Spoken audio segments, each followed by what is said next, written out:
friends, I am Tamara and today we are going to make a bracelet just out of our hands. Instead of this, we're going to use our fingers. So, let's see what we need. So, we need one of these. I'll show you, like these. And it's very easy to do. Take a color you would like. Put one of these like this inside. It will have a hole. And put both things inside like this. They will be like this, see? And now, take another color. Put it on top. And that's it, see? And now, the rest of it, you'll do. It's very easy. Just take the bottom one and top. And that's it. And then at the end, I'll show you what to do.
And then, let's see.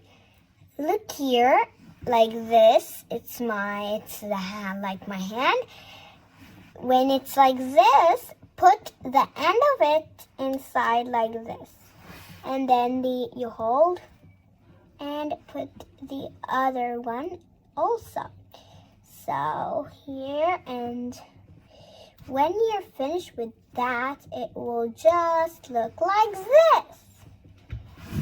Bye, my friends. Hope you enjoyed our video today. What we did was we made a bracelet out of our fingers and also out of bands. Bye-bye and see you.